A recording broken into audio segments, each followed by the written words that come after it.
Buenas tardes. En nombre del Centro de Ciencias de la Atmósfera, agradezco su participación en el panorama actual de las ciencias atmosféricas 2020. Por esta vía de la videoconferencia, se han registrado más de 500 participantes que seguirán en vivo el evento y para los que enviamos un saludo afectuoso y el deseo que estén bien de salud y de ánimos. Pero además, el evento está siendo grabado, de modo que posteriormente estará disponible a través de Facebook y de YouTube, con lo cual un alcance todavía mayor está garantizado. Aquí es importante hacer un inciso sobre la dinámica de las preguntas. Las personas asistentes pueden hacer preguntas en el chat dirigidas al anfitrión. Las preguntas serán gestionadas sobre la marcha en función de los tiempos. Para acabar mi intervención, debo expresar un agradecimiento para los organizadores del panorama, que en su actual edición son la doctora Arciela Raga, el doctor Michel Grutter, el doctor Francisco Estrada, el doctor José Agustín García Reynoso y el doctor Aarón Jasilevich. Gracias igualmente a la física Ivonne San Miguel y al licenciado Giselle Domínguez, sin cuyo apoyo técnico, especialmente en este complejo formato, el panorama no sería una realidad. Y muchas gracias también a la directora del Centro de Ciencias de la Atmósfera, la doctora Telma Castro, que ha impulsado y coordinado el evento con determinación y un apoyo firme y decidido. A continuación, la directora, doctora Castro, nos dará la bienvenida y además, como anfitriona de la ponencia de apertura de este panorama, nos presentará la semblanza de nuestra colega, la doctora Irma Rosas.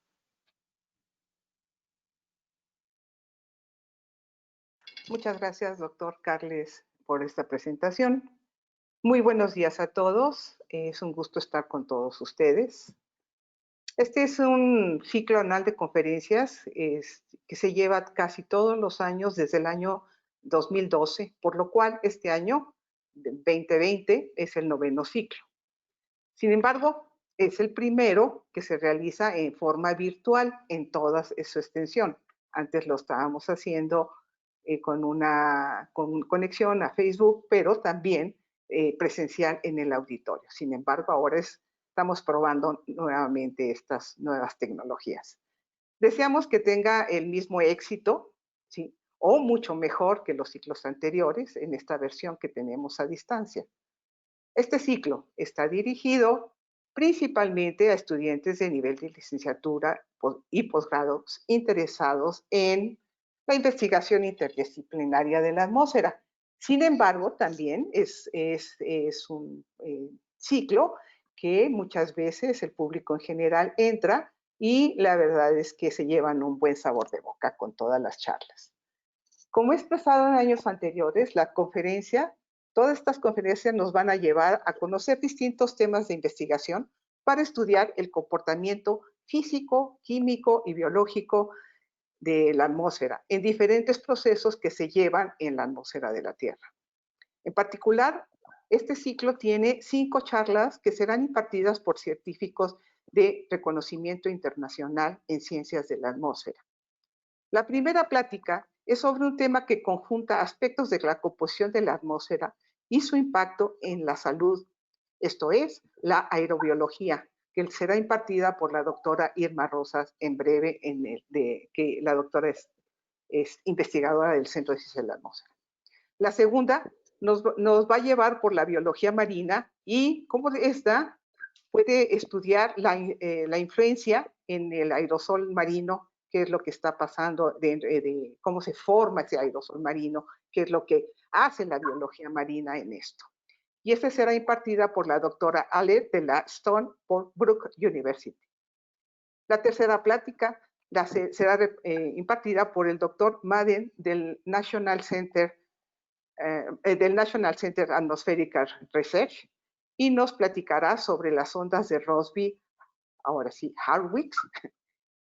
Bueno, las ondas de Rossby oceánicas y atmosféricas son ondas planetarias que ocurren naturalmente en una gran parte debido a la rotación de la Tierra.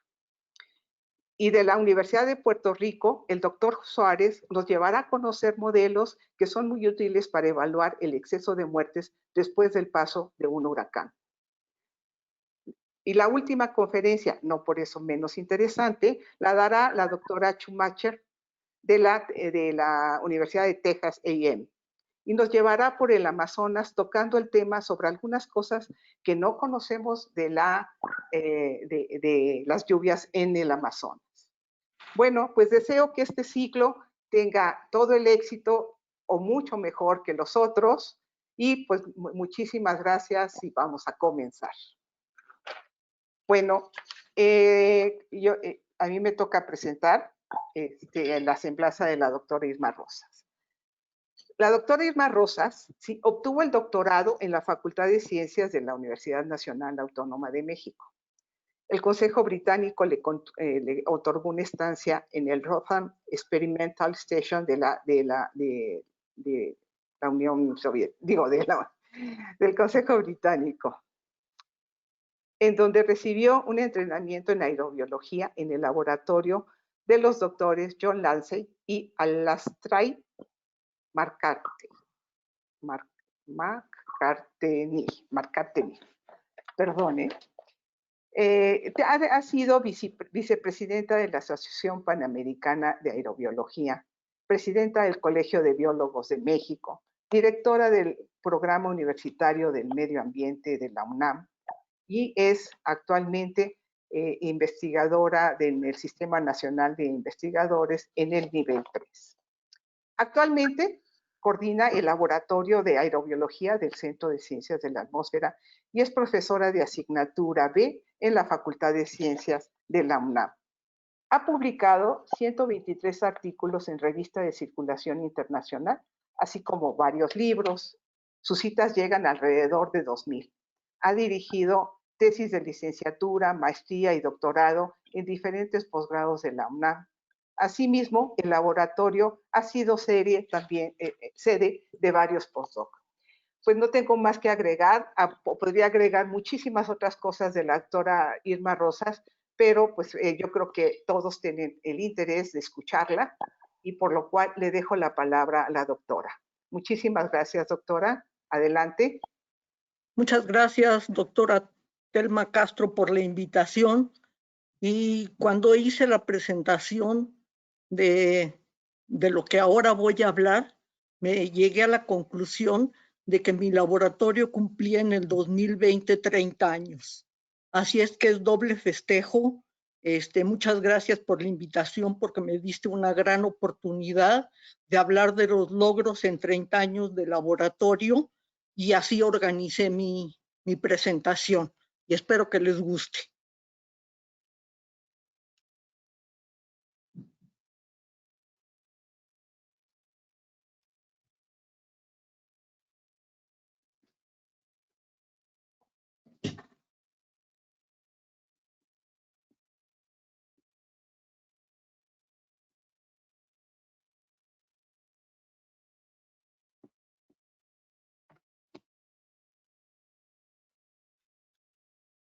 Pues buenas tardes, encantada de hablar con ustedes, aunque sea por línea y no verlos.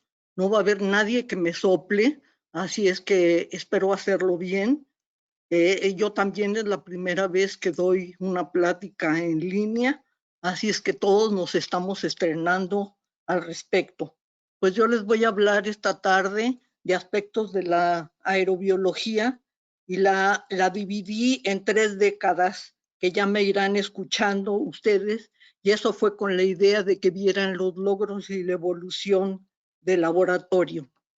Voy a iniciar mi plática con el aspecto de qué tan ubicuos son los microorganismos y las partículas biológicas en general al estar presentes en la atmósfera. Estos estudios que les voy a mostrar son estudios de aerobiología internacional que nos muestran cómo se distribuyen las partículas biológicas en diferentes áreas del globo terráqueo y a diferentes alturas. Recuerden a ver ustedes estos títulos y estos circulitos que les presento en esta diapositiva, para que veamos los resultados que encontraron. Vean ustedes, son zonas remotas, marinas, son zonas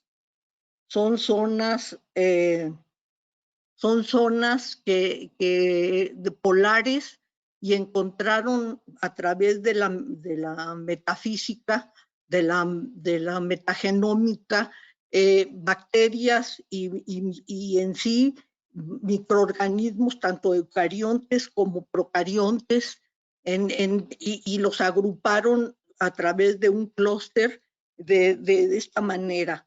Quedan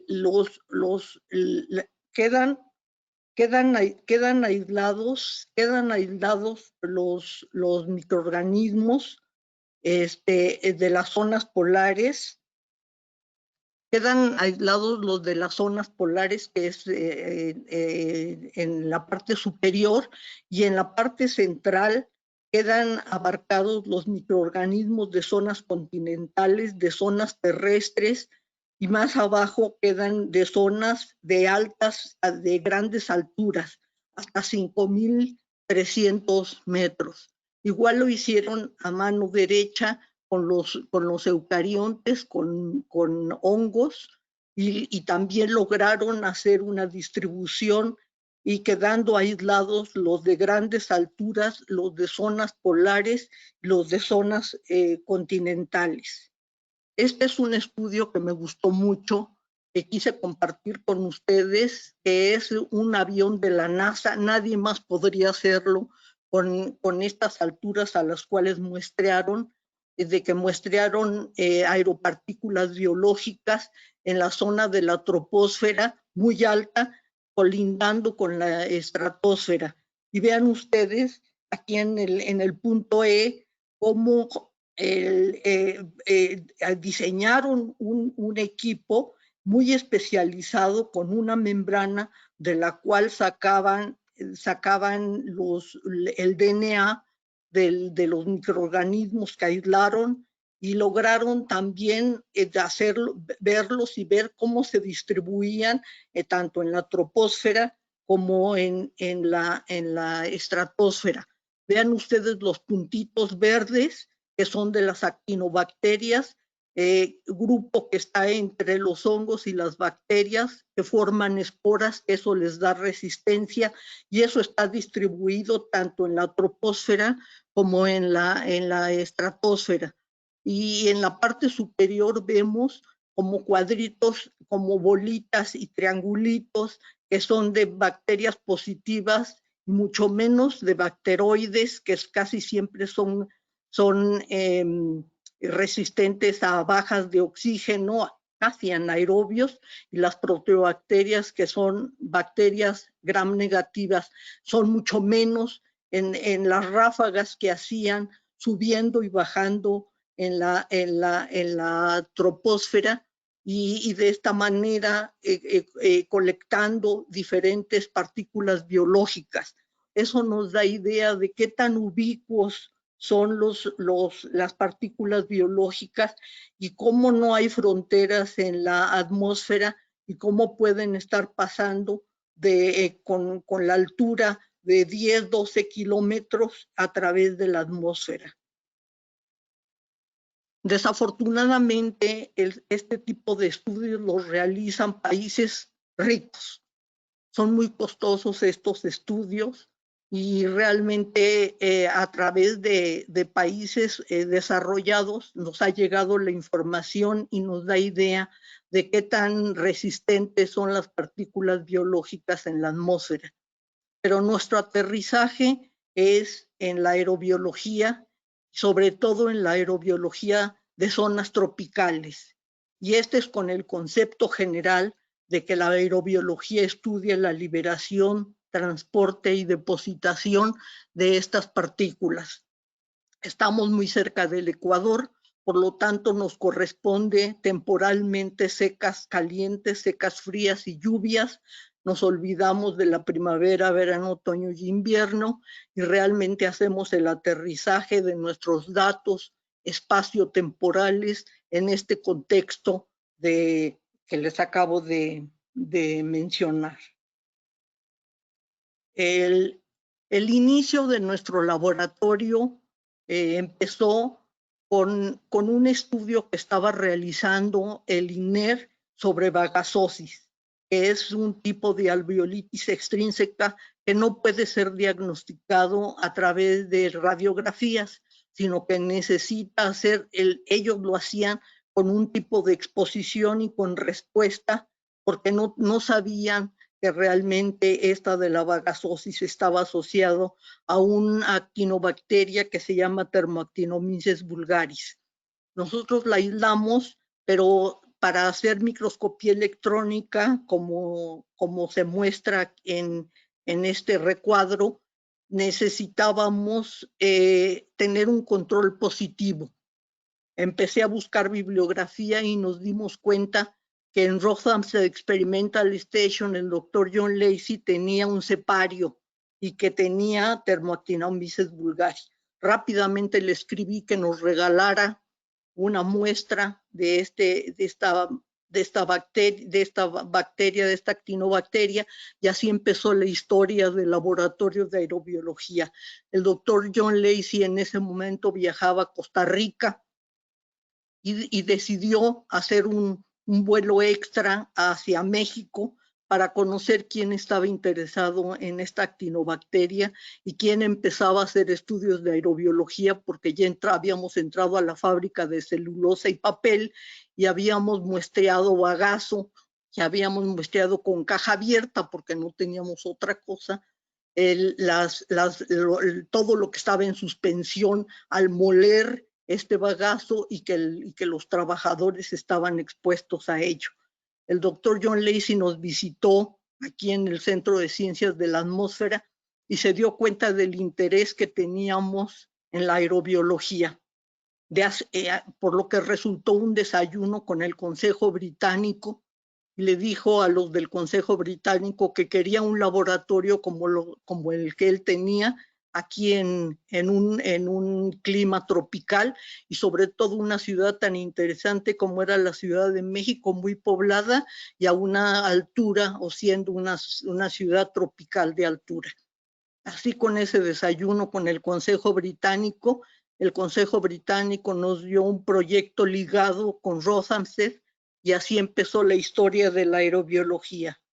Al poco tiempo nos contestó el Consejo Británico que teníamos aprobados viajes a Inglaterra para entrenamiento en aerobiología y que nos iban a comprar equipo como el que tenía el doctor John Lacey en su laboratorio para hacer estudios comparativos entre latitudes medias y sistemas tropicales.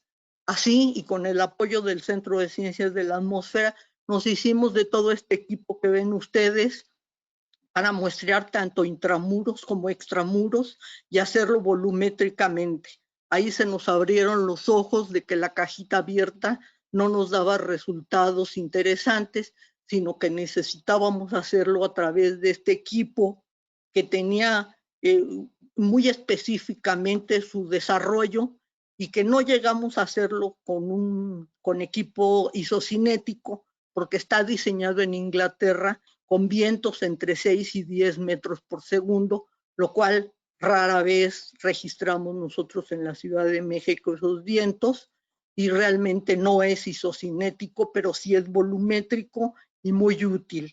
El Burkhardt, el que ven ustedes en el centro, es un muestreador que es parte de casi todas las redes del mundo y que es muy útil para estar muestreando en un registro de 7 días las partículas biológicas. Hay muestreadores aquí de baterías y hasta el fondo está un muestreador personal, que es la manera más exacta de medir exposición, llevando el monitor a donde uno va y luego registrando en el filtro tanto partículas biológicas como no biológicas. Y bueno, todo este equipo lo hemos usado con muy buenos resultados y hemos publicado cosas muy interesantes. Y así inició ya con equipo el muestreo de ambientes ocupacionales. Muestreamos plantas de tratamiento, y era una planta de tratamiento que está aquí en la entrada de la universidad, que estaba mal diseñada porque está muy cercano a la zona urbana. Está la ventana del condominio abría a los lodos activados, así es que los aerosoles humectaban a los habitantes del condominio y empezamos a medir aerosoles. Sobre todo nos interesaba ver si en los aerosoles la Escherichia coli, marcadora de fecalismo al aire libre, iba con esos aerosoles y se transportaba. También trabajamos en transferencia de basura porque nos intrigaba cómo resisten estos trabajadores el manejo de la basura y cómo la manipulan, y al estar paleando y al estar moviendo la basura se están también emitiendo aerosoles.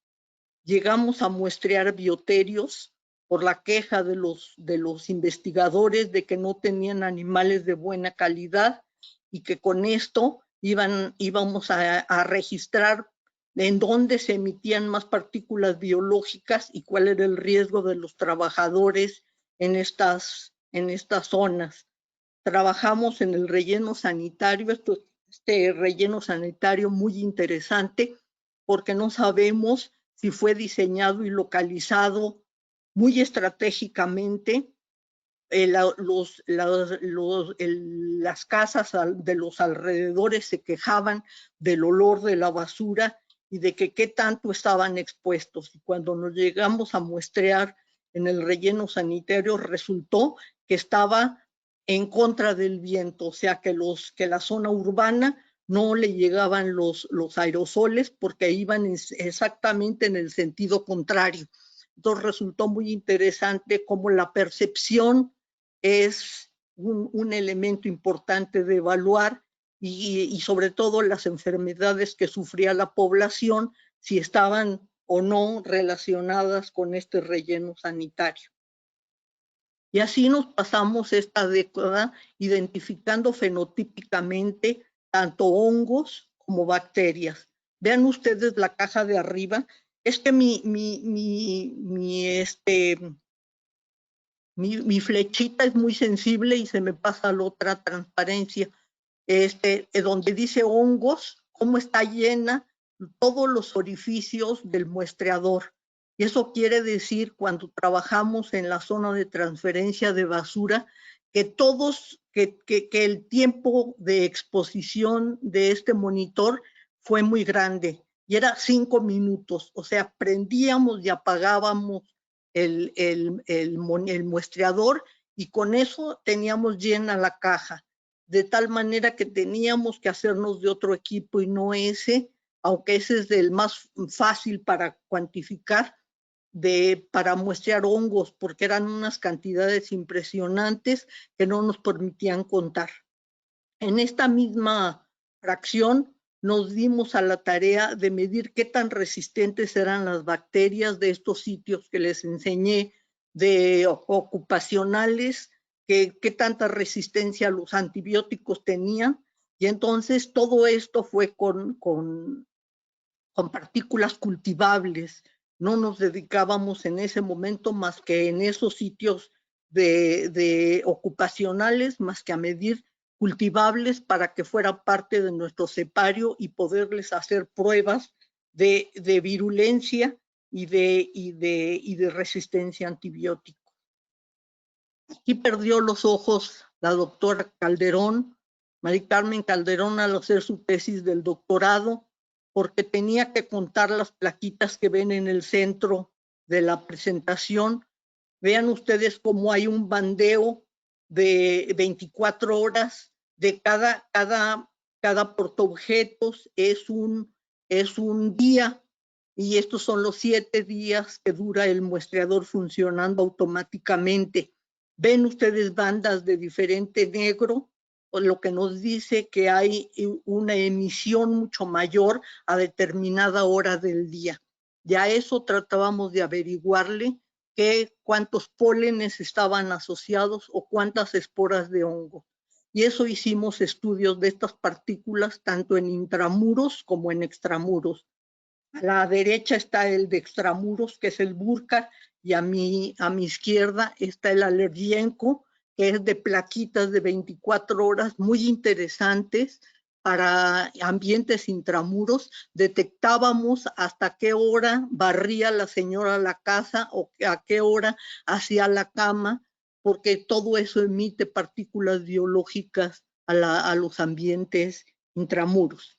Y así nos pasamos esa década muestreando partículas cultivables y partículas no cultivables de manera muy interesante, porque nos estábamos adiestrando con equipo que no conocíamos, pero afortunadamente nuestras visitas a Rothamsted nos entrenaban y ya podíamos poner estos equipos en México con más destreza. Una de las cosas que nos impusimos fue aprender meteorología, porque era necesario el decir a qué hora y en qué condiciones atmosféricas estábamos muestreando. Entonces nos hicimos de equipo que tenía el doctor Jauregui y el ingeniero Mociño, nos los prestaron y pusimos una estación en Cuemanco. Y diario teníamos que ir a recoger el registro. Estábamos con un hidrotermógrafo de cabello, en el cual había que verle la plumilla y cómo se registraba todo este panorama meteorológico, y así aprendimos con anemómetros, con ciclómetros de onda para estar midiendo la humedad y registrando también la lluvia. Todo esto nos permitió con nuestros dos grandes maestros aprender meteorología. Y no saben cómo se los agradecemos, porque cuando llegamos a Inglaterra y nos mostraron su estación automática, teníamos idea de que era un anemómetro, teníamos idea, vimos que tenían ellos sus paneles solares para en sitios alejados de donde hay electricidad, y aprendimos meteorología entre los ingleses y los mexicanos con estos dos grandes maestros que tuvimos en la meteorología. Y así acabamos nuestros primeros 10 años en el Centro de Ciencias de la Atmósfera aprendiendo aerobiología. Y ahora vamos a la segunda década. En la segunda década nos impusimos no solamente trabajar con partículas y con muestreadores y con partículas biológicas, sino queríamos ver cuál era el papel de estas partículas biológicas dentro de las partículas totales, el PM10 y el 2.5. Y aquí se formó un grupo interesantísimo coordinado por el doctor Álvaro Osornio, y que tuvimos la suerte de ser incluidos, y empezamos a comprar el monitor, el que le denominamos Highball, que es un muestreador de grandes volúmenes que está en el centro de la diapositiva, y también compramos uno de volúmenes pequeños para ambientes intramuros. A ese de ambientes intramuros le acoplábamos un muestreador de esporas para estar monitoreando las partículas intramuros. Nos resultaba muy interesante muestrear lugares donde hay mucha actividad y sobre todo donde había alfombras, porque la gente al caminar hace turbulencia y resuspende a las partículas y las hace formar parte de los aerosoles. Y así empezamos a muestrear partículas que quisimos ver en el microscopio electrónico. A su derecha están fotografías de microscopio electrónico, y lo que nos llamaba mucho la atención era cómo convivía partículas de diésel en zonas industriales cerca de zonas agrícolas, y que en el perifitón se encontraban esporas de hongos y esporas y partículas de diésel. Y entonces el grupo completo quería ver la toxicidad de estas partículas, y así nos emprendimos a formar parte de este interesante grupo.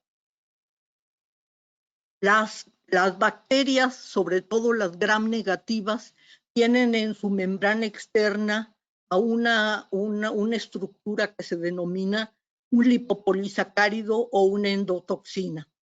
Esta endotoxina es muy interesante porque es una inductora de inflamación. Por eso, todas las sustancias inyectables se les mide endotoxina para no provocar shock en el momento de aplicar las inyecciones o los tratamientos de quimioterapia. Se nos hizo muy interesante y con la ayuda del doctor Milton en Harvard, que nos invitó a estandarizarnos en medir endotoxinas, quisimos ver qué tan importantes eran dentro de las partículas y resultaron muy interesantes. Resultaron muy interesantes porque las endotoxinas acopladas a hidrocarburos y a metales pesados inducen inflamación en la gente que los está inhalando las partículas.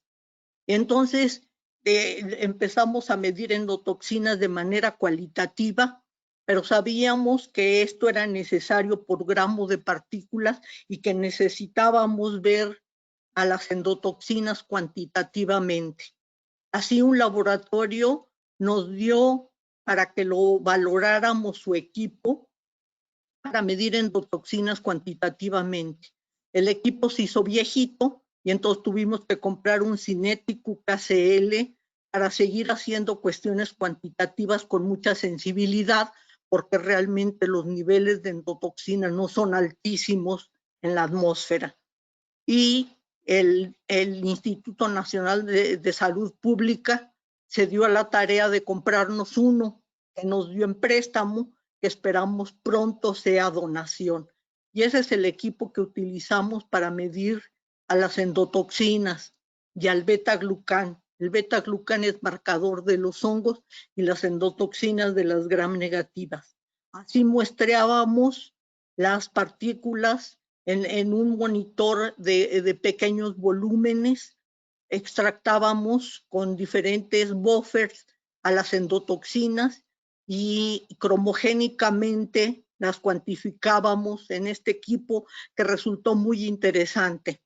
Siempre asesoradas con Cape Cod, que es la compañía que vende todos los reactivos y vende el equipo, y con Carlos Castro, que nos venía a asesorar a México y muy interesado porque él generalmente había trabajado con laboratorios de farmacéutica, pero no había trabajado con laboratorios ambientalistas. Así es que a él también le resultó muy interesante conocernos. Y así empezamos a medir endotoxinas y glucán con muestreadores de varias etapas para separarlos por tamaño, porque nos intrigaba saber si las endotoxinas estaban asociadas a la bacteria o se encontraban libres. Y así empezamos a muestrear con muestreadores que separan las partículas en 6 o 7 etapas, desde las de 10 micras hasta 0.1 de micra. Con eso identificábamos lo respirable y lo no respirable, y seguimos muestreando también bacterias y hongos en estos ambientes, sobre todo ambientes intramuros, aunque lo hicimos a la par de ambientes extramuros para saber intramuros y extramuros cuál era su relación. Con este muestreo de partículas y con la idea de poder saber cuál era el papel de las endotoxinas en la inflamación, nos invitaron a formar parte de proyectos en donde se hacían ensayos in vivo y in vitro. Estos ensayos in vivo, vean ustedes la complejidad que hay de conexiones para poder exponer a los cobayos, a las partículas de manera natural, o sea, que no era inyectable, que no era extractable, sino que estaban respirando las partículas tal y como estaban en la atmósfera. Al igual, el doctor Álvaro Osornio se dio en encontrar unos filtros que no tenían fibras para poder bajar las partículas, porque él insistía que no es lo mismo medir extractos que estar midiendo la complejidad de la mezcla de las partículas, tanto de lo biológico como de lo no biológico. Y así se dieron al microscopio confocal y a la fluorescencia para estar midiendo los efectos que estas partículas estaban teniendo sobre cultivos celulares que eran de pulmón, de endotelio, queriendo identificar a través de biomarcadores cuál era el efecto de esta mezcla de partículas. Y así vean ustedes el efecto biológico de las PM10 y las PM2.5 comparadas con el suelo. Y se van a dar cuenta ustedes en lo subsiguiente que les voy a hablar del papel que está jugando el suelo, porque, como decíamos, estamos midiendo a las partículas liberadas, a las partículas suspendidas, pero también no podemos descuidar a las depositadas y su resuspensión a través de la turbulencia o de efectos mecánicos. Y aquí comparamos con esta estrellita el TNF-alfa y el interleucina 6, que están marcadas con azul, en donde el papel de inflamación son marcadores de inflamación, con el PM2.5, con el PM10 y con el PM2.5 en diferentes condiciones urbanas y suburbanas y de condiciones comparativas entre partículas de diferente tamaño. Todo mundo menciona que las partículas PM2.5 son más interesantes que las PM10, pero realmente tenemos que considerar el papel del suelo y eso está mejor identificado en las PM10 que en las PM2.5. El contenido de suelo en las PM2.5 es pequeño comparado con las PM10 y el papel del suelo es muy importante porque todo lo que estuvo en la atmósfera se deposita y luego puede ser resuspendido una vez más. Ahí vemos también en otro tono de azul la degradación del DNA a través de cometas, de la toxicidad tan grande en donde no intervienen las endotoxinas, pero sí muchos de los contaminantes acoplados y que están depositados en el suelo. Así nos empezamos a interesar por las partículas del suelo, pensando en que el polvo depositado iba a ser importante también como una fuente de aeropartículas, y no solamente las emisiones de los carros, las emisiones de los autobuses y del transporte en general, sino también de partículas que llegan de alguna manera a resuspenderse y a formar parte de los aerosoles. Así empezamos a poner los ojos en el polvo, identificando cuál era fracción gruesa, partículas finas o ultrafinas. Y encontramos una multitud de componentes que nos empezaron a llamar la atención. Y vean que incluimos el polvo depositado y el polvo resuspendido. Y a en nuestros artículos les dimos el término del Urban 2. Y aquí está la camioneta que no solamente sirve para transporte de Centro de Ciencias de la Atmósfera, sino también la usamos de instrumento experimental. Y este es un experimento del doctor Aaron Haselevich, que también nos invitó a participar y que aprendimos muchísimo, aprendimos a qué distancia, tanto vertical como horizontal, se resuspenden estas partículas y que este polvo empezamos a muestrearlo sobre todo en los ambientes intramuros. Ya les vuelvo a comentar que tienen alfombras y sobre todo instituciones públicas en donde hay mucho afore de individuos, mucha gente que pisa la alfombra y la resuspende, y cuando poníamos nuestros aparatitos en los bancos, por ejemplo, cuando la gente se para al lunch y la gente empieza a entrar a las oficinas, se forma una banda importante de exposición. Igual afuera de los hospitales donde la gente se duerme para esperar el anuncio de su gente que tiene en terapia, también muestreamos el polvo depositado para darnos cuenta si los visitantes de los enfermos son un vector de partículas y sobre todo de partículas biológicas. Entonces dense cuenta de que por donde quiera recibimos información y nos van adiestrando a poder involucrarnos en más áreas de estudio.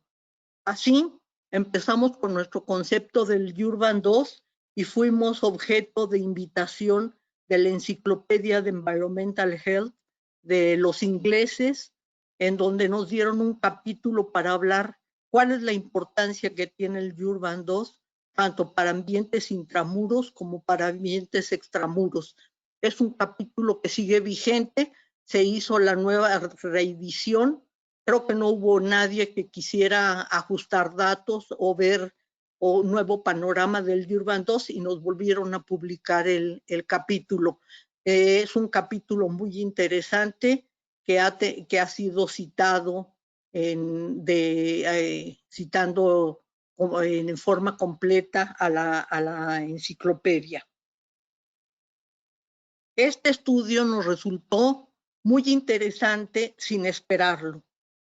La doctora Luisa Molina organizó un proyecto para ver cómo Tijuana estaba afectando a San Diego en sus emisiones por lo de la frontera y tanto tráiler que llega a Tijuana rumbo a Estados Unidos.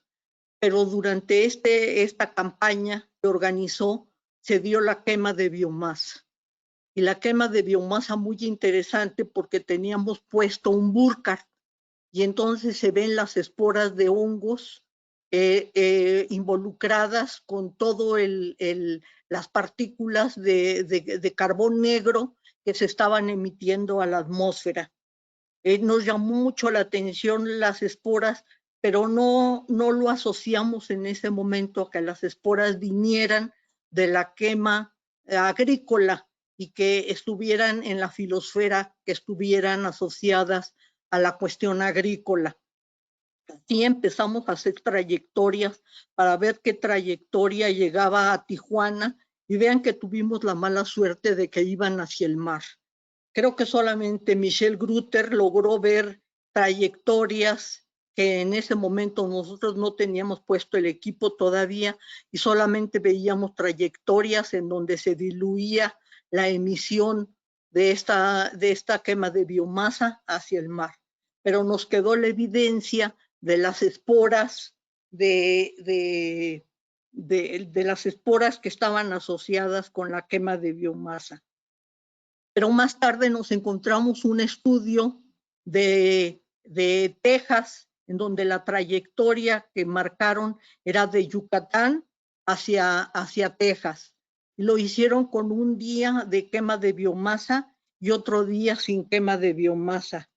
Y vean lo que encontraron. Las emisiones de materia del black carbon con biomasa, ahí se ve como en Yucatán está el amarillo y el verde haciéndose la emisión hacia Texas y sin quema de biomasas no se da el espectro satelital como durante la quema. Y hicieron su muestreo también de partículas y encontraron que el carbón se incrementaba lógicamente, pero también las esporas. Entonces quedó la evidencia de que las emisiones de quema de biomasa traen consigo esporas. Y leímos también otro trabajo del efecto de Nueva Zelanda de quema de biomasa hacia Australia. Tienen fitopatógenos esas esporas y afectan los cultivos agrícolas de Australia. Entonces está la evidencia que tenemos que acabar de justificar de cómo estas esporas son transportadas por las emisiones de la quema de biomasa. Esto es simplemente mostrarles cómo empezamos a manejar las rosas de los vientos y el transporte de los pólenes. Una de mis estudiantes se dio a la tarea de estar registrando los vientos y marcar cómo cuando tenemos vientos marcados del norte, tenemos baja de pólenes, pero cuando tenemos del sur se incrementan los pólenes. Se les va a resultar interesante porque a pesar que no es de la pandemia actual, fue de la epidemia que tuvimos en el 2009 de influenza. Mandaron de China unas mascarillas que les argumentaban que tenían efecto biocida.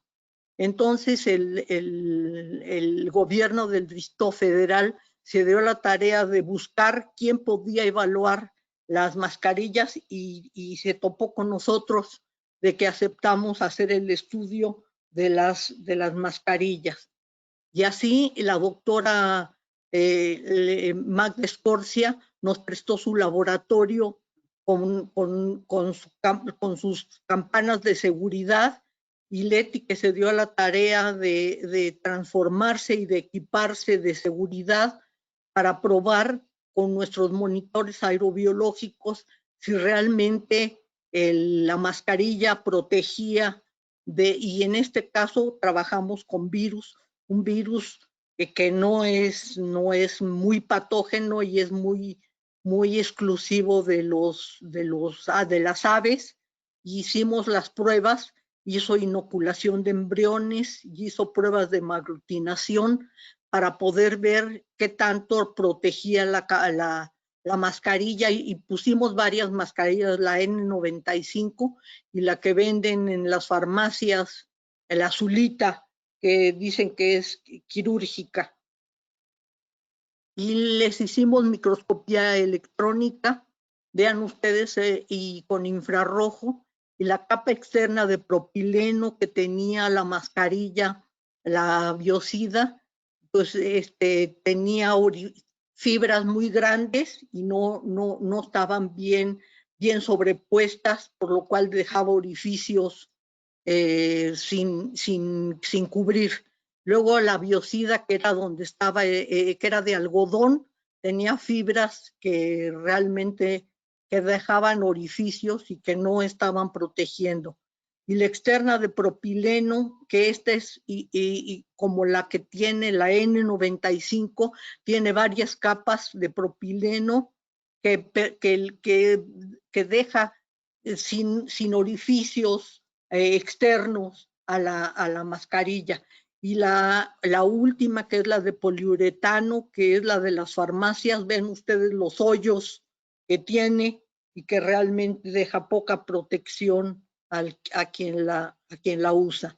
Le hicimos pruebas ya no con virus, sino con bacterias, las pusimos en el ambiente y pusimos a la 1, que es la de la biocida, la china, luego la N95, que no encontramos, quedó limpia, y el cubrebocas, que no tenía bacterias gram negativas, pero sí bacterias positivas.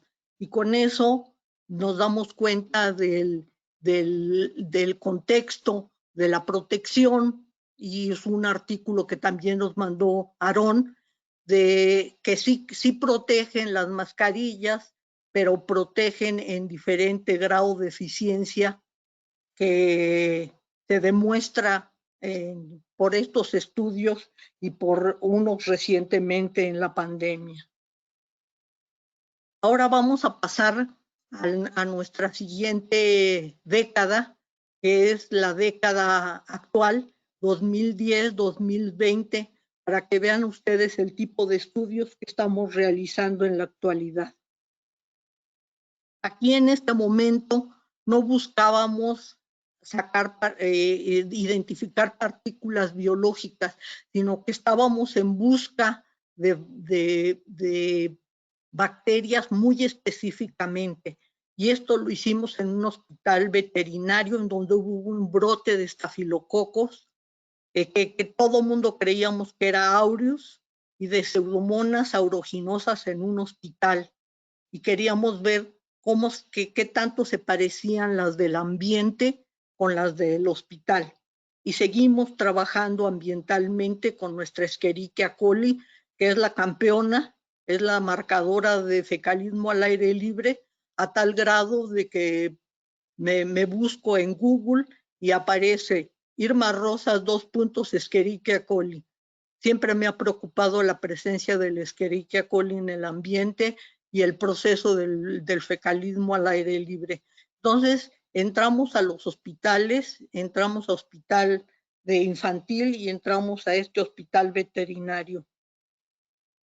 La Pseudomonas aeruginosa, que es el tema de mi postdoc actual de Pamela Aguilar, ella se ha dado a la tarea de medir en el hospital, en el ambiente, el agua del hospital, las superficies, el polvo, que ya les digo que ya forma parte de nuestra estructura de los estudios de aerobiología, y lo hicimos ahora con un nuevo muestreador que es de una etapa, pero que nos ha resultado muy útil para no andar buscando dónde conectarnos, sino este muestreador es de baterías y nos ha resultado muy eficiente para estar detectando bacterias específicamente. Lo identifica a las bacterias por 16S, las manda a secuenciar para estar seguros de que estamos trabajando con la bacteria, con la Pseudomonas aeruginosa.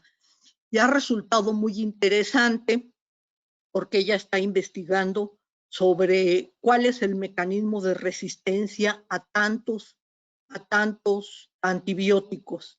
Y entonces está trabajando con ya no solamente con que sean resistentes o no sean resistentes las bacterias, sino con mecanismos de resistencia y con genes de resistencia. Y entonces ella está a punto de publicar su artículo del mecanismo por el cual expulsan, este es el mecanismo que tienen estas bacterias de expulsar a los antibióticos y no permitirles entrar para ejercer su efecto biocida.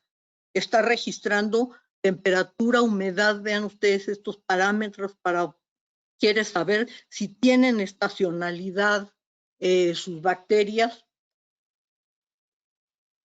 o si están endémicas en el hospital y nada tiene que ver el ambiente y la gente que visita a los pacientes, pero eso está por determinarse. Este es otro proyecto que lo tenemos con la doctora Cide, experta en aguas residuales y su efecto en la agricultura, el muestreo de aerosoles generados por agua residual. Aquí estamos muestreando con un medio muy generalizado y con un medio de McConkey. El medio de McConkey, especial para gram negativas, y estamos comparando aguas residuales sin tratamiento con agua residual con tratamiento. La pregunta aquí es si cuando ejerce su efecto todo el tratamiento que se le hace al agua residual selecciona bacterias resistentes y si estas bacterias resistentes traen más mecanismos de resistencia a antibióticos que cuando se encuentran con agua sin tratamiento.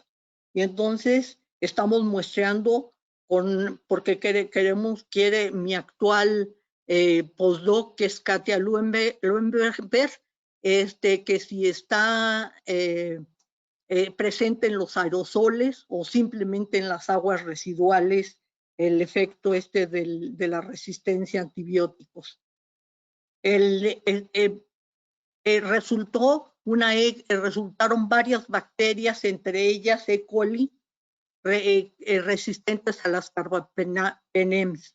Y las carbapenems no eran sensibles las E. coli en general.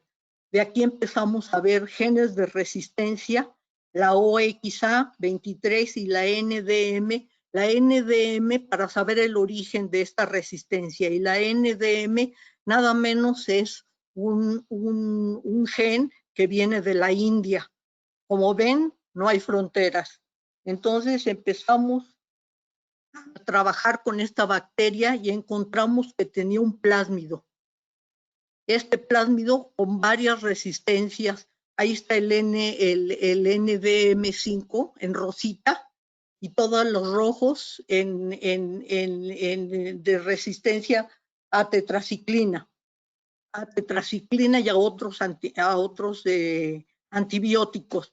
Este plásmido tiene la peculiaridad de poder tiene una región que se puede conjugar, que se puede transferir, y eso es peligroso porque puede transferir esta resistencia a cualquier otra bacteria. Este es un artículo que acabamos de mandar a publicar porque este plásmido no se había secuenciado. Vean ustedes que por eso se llama PNDMD5-MX. No es ningún orgullo, pero no se había reportado en México y ahora ya es MX de mexicano. Igual, ya me voy a apurar, igual de las secuencias del plásmido, aquí ven todas lo rojito está marcado de genes de resistencia y está el BLA NDM5, que el NDM1 era el que se había encontrado en la clínica y no el MD5. Este laboratorio lo han de reconocer ustedes. Es un laboratorio que queremos mucho porque aquí se hacen los núcleos de congelación. Aquí se miden los núcleos de congelación y es el del doctor Luis Ladino, al cual estamos asociadas con mucho gusto de los resultados que hemos obtenido y de lo que hemos aprendido. Aquí vean ustedes al Somoni, después de los datos, ya nos sacaron de la Ciudad de México y ahora ya muestreamos en Yucatán y el Alzomoni a 4,200 metros de altura. Vean que casi como en el primer estudio internacional que les mostré, muestreaban a grandes alturas y encuentran cosas diferentes a cuando muestrean cerca del suelo o a nivel del mar. Y encontraron a Ralstonia, y esta Ralstonia la han encontrado en agua de lluvia y en agua de nube, y le empecé a rastrear y resulta que también del perifito, de bacterias que se desarrollan sobre las hojas. Y estas bacterias resultan muy interesantes porque están viviendo de un sistema de transición entre la atmósfera y la hoja del vegetal. Y entonces por eso ahora le estamos doblando el brazo al doctor a ver si nos deja trabajar con núcleos de congelación y bacterias de perifito. Este es un proyecto precioso del polvo africano. Vean ustedes las imágenes de satélite del 2020, que desafortunadamente ya estábamos en la pandemia y no pudimos muestrear en dónde, cómo llegó esta emisión del polvo africano a Yucatán. Y también todo lo que se ha demostrado de partículas biológicas del 17 y 18, que también llegó el polvo africano, y cómo se incrementaron las partículas biológicas, principalmente los hongos.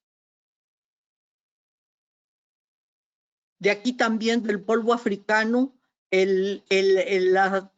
las bacterias que forman núcleos de congelación entre 5 y -10, y resulta muy interesante estas bacterias para la formación de lluvia.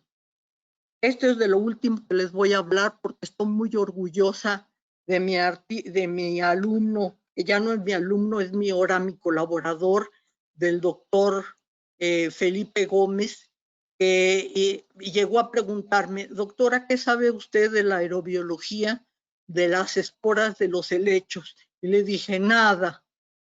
Doctora, ¿no sabe la velocidad terminal? ¿No sabe de cómo se mantienen suspendidas estas esporas en el eje? No sé. Dice: ¿y no nos podrá dar resultado el aplicar la ley de Stock? Para esto había que medirle la masa y el radio a las esporas de helechos, tarea que se dio él. Y más tarde nos encontramos el experimento de Millikan de velocidad terminal, y resulta que en la Facultad de Ciencias existe el microscopio y existe el aparato que dejaron usarlo, y fue los resultados de su tesis de doctorado. Entonces vean ustedes que mi mente no me la dejan en paz. Aquí están comparados pólenes y esporas de helechos, algunas esporas de helechos con velocidades terminales pequeñas, lo cual nos da idea de que sí se pueden mantener suspendidos en la atmósfera y ser transportados, y eso ecológicamente tiene su importancia. Para terminar, quiero comentarles que la aerobiología es una herramienta útil para la normatividad de ambientes ocupacionales con emisiones de biopartículas como la bagasosis que vimos en el primer ejemplo. La caracterización de microorganismos en el ambiente, principalmente los aerotransportados, son importantes las formas cultivables como las metagenómicas. La aerobiología es importante en las evaluaciones de emisiones de la quema de biomasa. Es importante, las endotoxinas son un buen marcador de toxicidad de las biopartículas en la evaluación de las aeropartículas. Es importante continuar con los estudios de dispersión de los genes de resistencia a los antibióticos a través del ambiente. Y muy importante instalar una estación aerobiológica en Yucatán para detectar los eventos globales que llegan a esta región. Muchas gracias.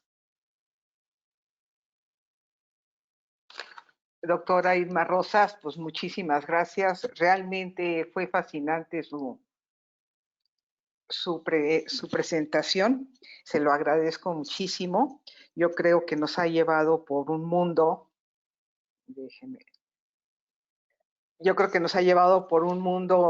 diminuto, y luego nos ha dado pues una explicación muy amplia de cómo eso también tiene que ver a nivel global, cómo se transportan las partículas y sobre todo las aeropartículas, y que llevan estas pues elementos biológicos como bacteria, hongos y esporas. Y luego también pues toda la parte interesante alrededor de esta investigación que empezó hace 30 años, que realmente felicitamos a usted y a su grupo, que han llevado hasta este nivel la investigación en nuestra Universidad Nacional Autónoma de México. Bueno, ahora vamos a abrir la serie de preguntas. Nada más que déjeme ver cómo es esto. Ok. Bueno, ay, ya se me volvió a perder. Discúlpeme, aquí estoy. Es que estamos aprendiendo también nosotros. Bueno, hay algunas preguntas que tengo aquí de los que han estado escuchando, ¿sí? Y tenemos una pregunta de María Dolores Fernández, supongo, a ver, déjeme ver. No, Ferrés López, sí, en el cual nos dice que da una excelente plática y dice que si se han hecho trabajos, no puedo abrir más la pregunta. Permítanme,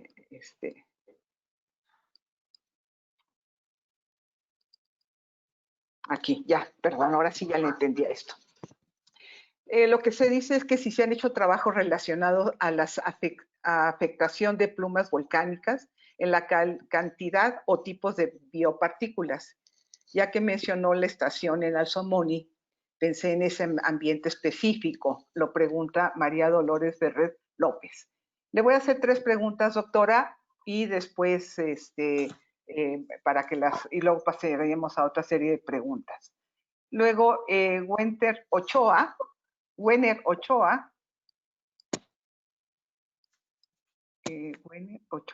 okay. Dice, las áreas urbanas cada vez más se incrementan.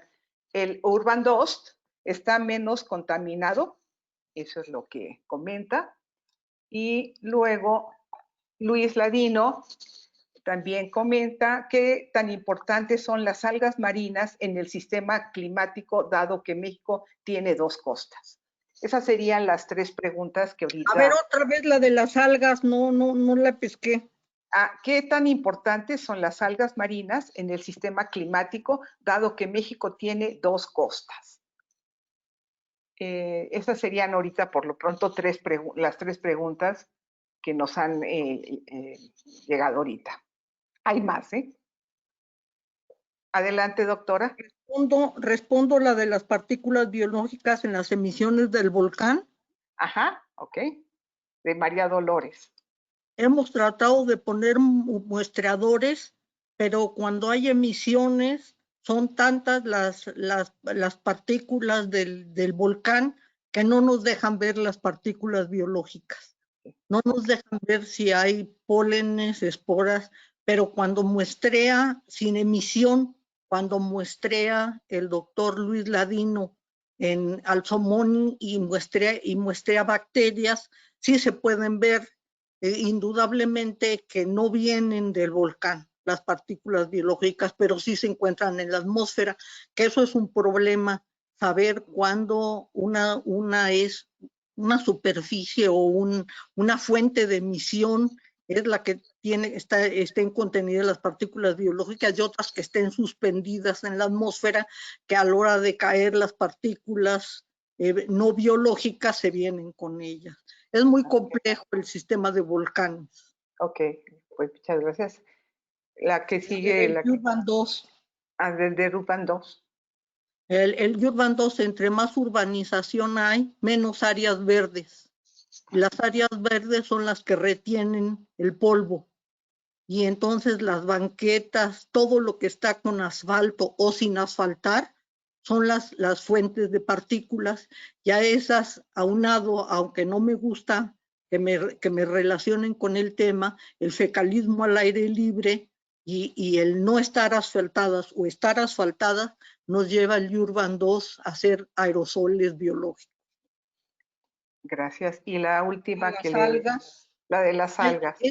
Esa mañana se las va a responder la doctora, porque las algas marinas yo no he trabajado, y he trabajado algas, trabajamos un tiempo algas pero continentales, también urbanas, pero no sé si tenga que ver con el sistema climático, pero mañana la conferencia de la doctora, ella sí se los va a poder resolver.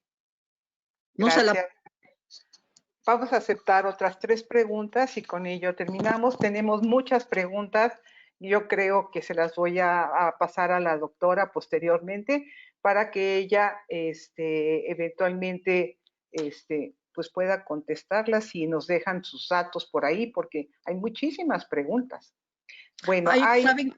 Que al principio presenté mi correo, mándenlas a mi correo y ahí se las respondo si es que me las sé. Perfecto. A ver, está ahorita Diana Saavedra, dice, hola, felicidades y la excelente charla. Dice, doctora, en lo que va de la pandemia, ¿ha revisado cómo cambió el ambiente en las zonas urbanas?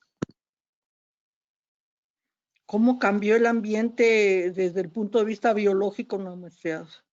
Yo creo, ¿no? Porque nomás dice, cómo cambió el ambiente en las zonas urbanas. Yo creo que sí, la contaminación de la atmósfera sí cambió en términos de, sí cambió, sí. de emisiones, ¿no? A ver, hay otra pregunta. Camila Rodríguez, ¿por qué la quema de biomasa aumenta la concentración de biopartículas? Y otra que te dejo aquí, Irma, de Arturo Martínez. ¿Qué hace falta regular en materia de calidad de aire biológico? ¿Considera que podría trabajarse a nivel medio ambiente más allá de la seguridad de higiene ocupacional? Te dejo esas preguntas, Irma. Ajá.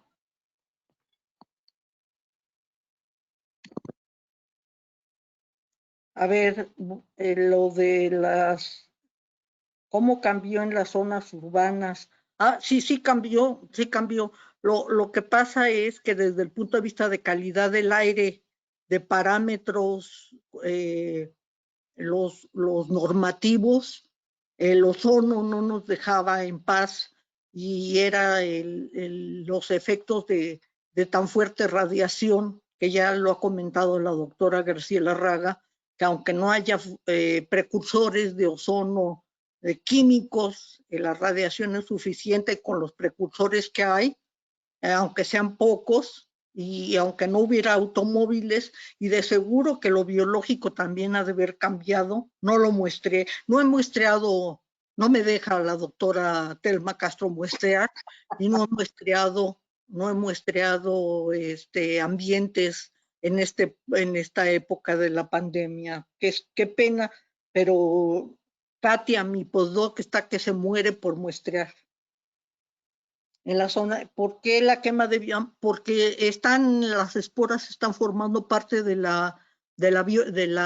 perifito, crecen sobre la superficie de las hojas y en el momento en que se queman, se pegan a las partículas de carbón negro y son transportadas por el carbón negro. Y entonces, y sobre todo fitopatógenos que son muy comunes en áreas en áreas agrícolas. Y esto de la quema de biomasa no es forestal, la que yo les dije, ni la de Yucatán, sino es agrícola. Y entonces por eso las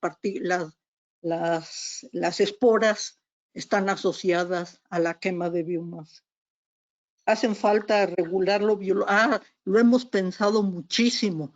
Por eso la doctora Calderón saca alarmas y saca su semáforo en rojo cuando hay muchos pólenes, pero decir cuántos pólenes tendría que haber en la Ciudad de México, tendríamos que meternos con dimensiones de áreas verdes y con procesos de vientos, de cuando viene, como les enseñé mis rositas de los vientos, de dónde vienen los vientos que traen pólenes o que traen esporas. De lo que podríamos hacer y que se ha hecho campañas es de lo del fecalismo al aire libre, lo de los perros y todo eso se ha estado trabajando. Okay. Y eso podría ser que algún día lo normáramos, de sancionar eso. ¿Quién sanciona? De sancionar a la gente que promueve el fecalismo al aire libre. Pero eso es un tema muy interesante de discusión. Bueno, te voy a hacer las últimas 3 preguntas ahora sí. ¿Todavía? Porque hay muchísimas, qué bárbaro. Quisiera hablar María Dolores Camacho Guillén. Dice, ¿qué impacto considera que tiene la industria petrolera en las partículas biológicas? Y la otra es, ¿considera que podría trabajarse más a nivel de medio ambiente, más allá, ya la contestaste, perdón. ¿Qué tan importante ha sido el aporte de partículas biológicas debido a la quema de biomasa en nuestro país? Hay un impacto mayor debido a la intensidad de incendios y creo que serían,